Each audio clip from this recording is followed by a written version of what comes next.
Wajdi se reposait depuis une petite heure. En fait, il faisait semblant de souffler un peu, après la soirée. Il voulait se donner l'air songeur et mystérieux.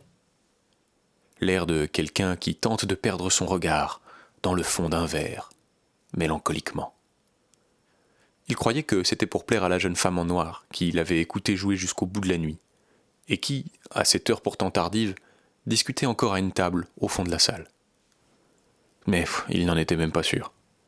Alors, il prenait la pause par principe. Il voulait plaire par principe. C'était extrêmement vaniteux, certes, mais cela lui remontait un peu le moral de rester dans le rôle de l'artiste éploré par les affres de la vie. Triste et ténébreux. Il l'avait interprété tellement de fois, cette parade du barde larmoyant et séducteur, que c'était presque devenu un réflexe. Il fallait qu'il se méfie tout de même, cela faisait longtemps qu'il n'avait pas mis à jour son catalogue d'émotions pour ce personnage précis, et il se rendait bien compte que la partition n'était plus aussi efficace qu'avant. L'alcool aidant, il se doutait que, de loin, ça devait sans doute être beaucoup moins spectaculaire que les grandeurs sombres qu'il s'imaginait pour lui-même. Ridicule ? Oui, sans doute un petit peu. Wajdi avait laissé pendre ses jambes le long du tabouret. Malgré lui, il s'était mis à dessiner dans l'air les pas d'une valse, dont il tapotait la mesure du bout de ses doigts. Il aurait bien proposé à la dame en noir de clore la nuit avec une danse. Ça aurait eu le mérite d'être assez élégant, et peut-être que ça aurait pu sauver la donne. Mais il était trop aigri. Il allait tout bousiller et il n'en avait pas le courage. Ses bagues teintaient joliment la cadence sur son verre. Et même ça l'avait énervé. Il avait fait assez de bruit pour ce soir. Évidemment, tout le monde avait été content du concert. Il faut dire qu'on n'entendait pas trop chanter, on n'avait pas trop le temps de faire de la musique dans ces coins-là de la ville. Du coup, Wajdi avait sorti toute la panoplie, pour l'occasion, comme par fidélité, avec les vieux taudis en bois du quartier et les mômes assis par terre, dans la rue. Sous les grosses poutres de cette taverne du secteur industriel, il avait donc torturé son oud durant des heures pour le plus grand plaisir des ouvriers. Il lui avait fait cracher tout le répertoire de ce qu'il avait pu trouver en traînant sur les quais. De la geste des grands héros aux légendes de campagne, en passant bien sûr par les exploits de tous les marins de Barakzour. Là encore, tout le monde avait trouvé ça super, évidemment, et lui s'était fait chier comme un débile durant toute la soirée. En général, ce genre de récital se passait toujours un peu mieux. Il trouvait moyen de se motiver. Car c'était bien gentil de chanter. Mais là, chaque note lui avait meurtri les doigts. Il en avait assez de faire le troubadour de guinguette. Lui, c'est danser qu'il aimait. Mais plus personne ne voulait le voir danser. Les quelques cercles d'initiés où il avait pris l'habitude de se produire s'étaient dissous depuis longtemps. Les noblions avaient fui le pays, fui la guerre. Et les marins ou les soldats qui passaient par le port voulaient avant tout voir des filles danser, bien sûr. Et ça, Wajdi ne pouvait pas réellement leur en vouloir. Ces pirouettes, comme disaient les crétins, n'intéressaient plus grand monde ces derniers temps. Et c'était devenu difficile de gagner sa vie, du moins honnêtement. Et puis, peut-être parce que tout le monde voulait voir danser des filles, justement, il était arrivé qu'on le traite de tentouse, quelquefois, lorsqu'il était venu proposer ses services, et qu'il voulait se produire dans certaines tavernes. Wajdi avait entrepris alors de casser consciencieusement la gueule aux quelques connards arriérés de fond de cave qui avaient cru lui manquer de respect en le traitant de grande folle. Car un avantage certain de sa condition de marginal était une ouverture d'esprit à toute épreuve. Et il n'avait naturellement rien contre les tantines ou les sales pédés, comme avaient voulu lui illustrer les patrons de certains établissements. Au contraire, et plus largement, pour faire partie avec eux de ce monde des gens d'à côté, il se sentait souvent plus à l'aise avec tout individu ayant choisi d'assumer pleinement sa vie à la barbe des connards lambda. Quelle que soit d'ailleurs la direction parfois incertaine que cela allait donner à la suite de leur existence. Wajdi aimait profondément toutes celles et ceux qui n'entraient pas dans une case et qui, par conséquent, avaient décidé de s'en construire une sur mesure. Et il n'aimait pas qu'on se moque des gens qui n'étaient pas comme les autres. Par opposition, et très logiquement, il avait une aversion prononcée pour les têtes de cons, les racistes, et les militaires bien sûr, qui accomplissaient souvent l'exploit de cumuler plusieurs de ces tares du même coup. Il avait eu le sang chaud, mais n'échappant pas à certaines des conséquences du chaos qu'il avait provoqué en jouant des poings, la suite était devenue assez moche pour lui. Outre la danse, beaucoup de gens se mettaient d'accord pour affirmer que Wajdi possédait un talent certain pour calmer les esprits, ou, au contraire, mettre un merdier record dans un laps de temps surprenamment court. Il avait peut-être été un peu bruyant cette fois-ci, et s'était taillé une sale réputation. Pas la peine d'être très malin pour comprendre qu'on avait changé de règle du jeu. Il était dans le dur. Une partie de la garde rouge voulait sérieusement sa peau pour avoir tabassé le gérant du Sanglier Noir.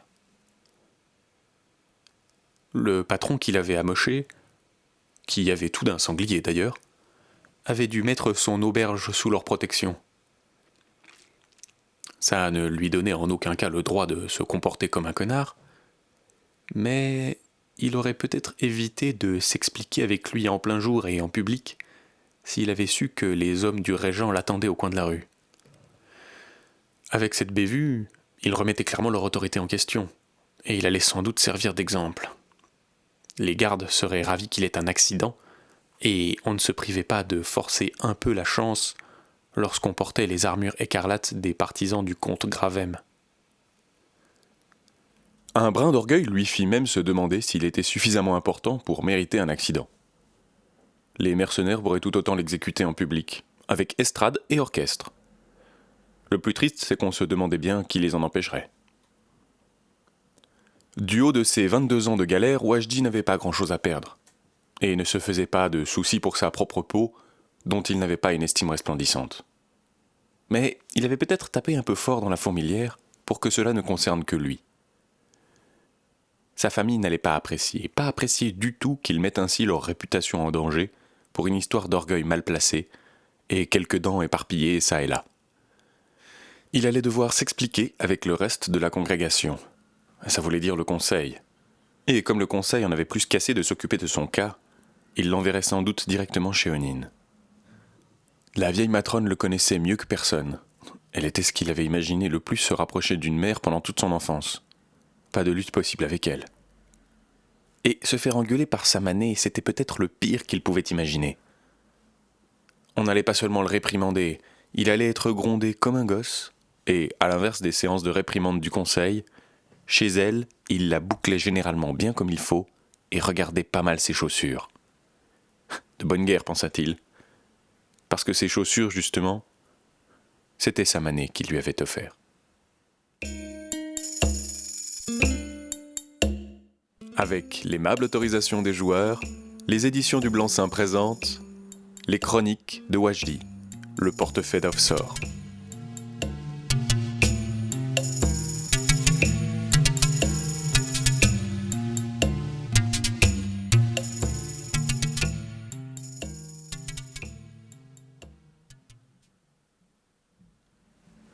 Ça l'ennuyait. Et il se sentait à peine bourré malgré tout ce qu'il s'était donné la peine de boire jusque-là. Une misère d'alcool en plus, qui plombait les idées et les rêves aussi efficacement qu'un carreau d'arbalète entre les deux yeux. Des vertiges décomplexés de minuit ne restaient qu'une lassitude terrible et un léger tangage. Peut-être, hésita-t-il, il avait été un peu dur avec le taulier du Sanglier Noir. Le patron n'avait sans doute pas trop eu le choix de se rapprocher des soudards du comte. Lui aussi avait cette saloperie de gnôle dans son établissement, et beaucoup de taverniers étaient forcés de l'acheter à la mafia sous peine de se faire saccager la boutique dans les jours qui suivaient. Alors oui, c'était un collabo, peut-être une balance et sûrement un con. Mais tout de même.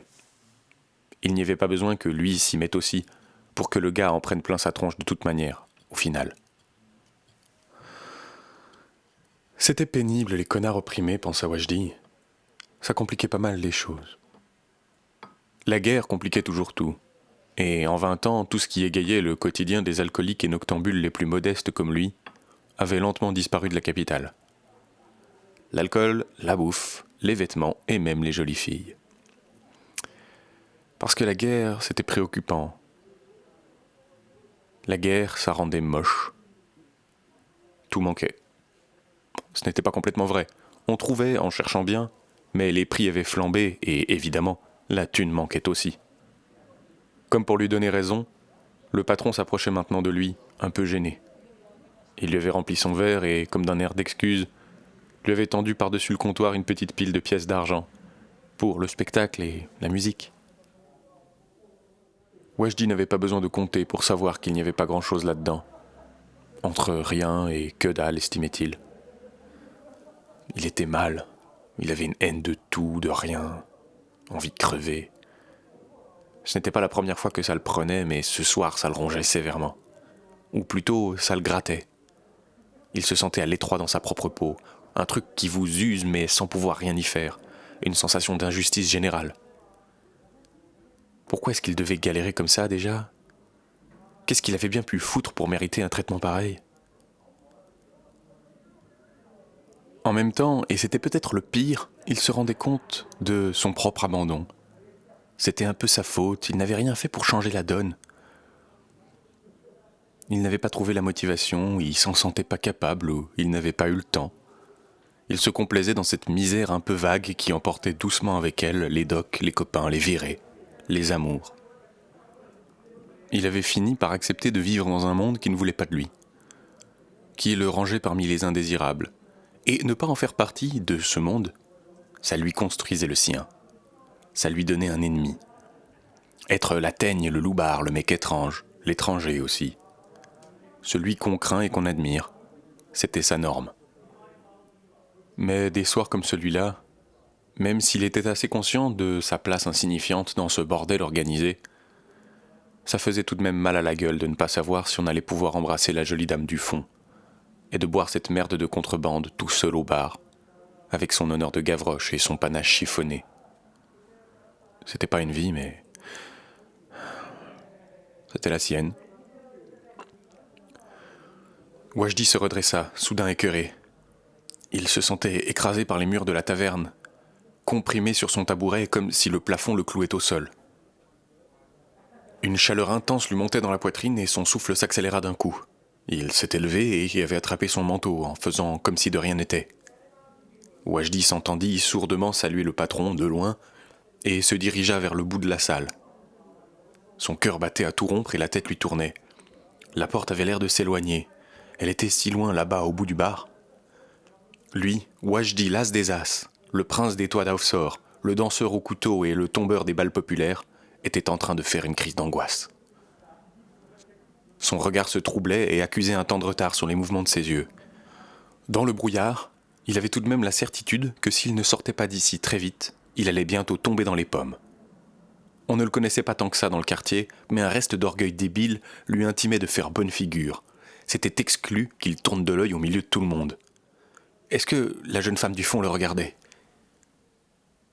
Il voulut vérifier, mais fut immédiatement forcé de fixer le sol pour atténuer la nausée soudaine qui était montée, lorsqu'il avait fait l'erreur de lever les yeux au-dessus de la ligne d'horizon.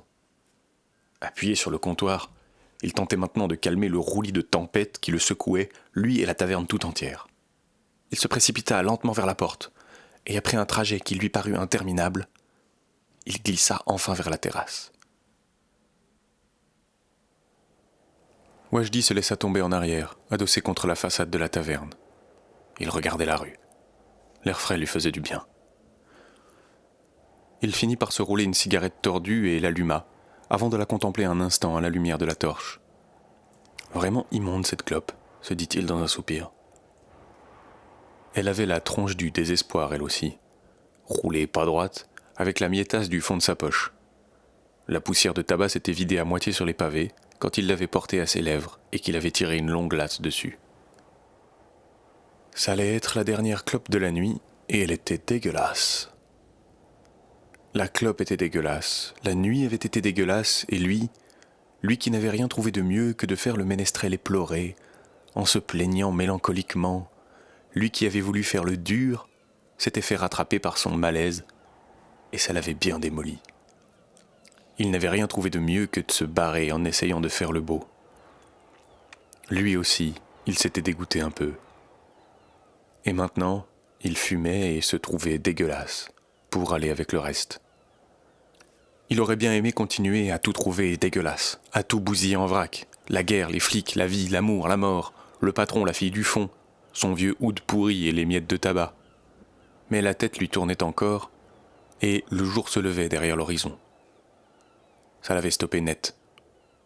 Cette ville de merde, justement, ne l'était plus tant que ça, ce matin, éclairée sous cet angle. Il s'était laissé aller un instant à la poésie des couleurs. C'était une heure qu'il avait admirée des centaines de fois depuis son hamac. Mais au fond des docks, il n'y avait pas cette vue plongeante sur Aufsor. La nappe grise et mouvante de la nuit disparaissait lentement des ruelles pour céder sa place à des ombres plus nettes, et paradoxalement plus sombres.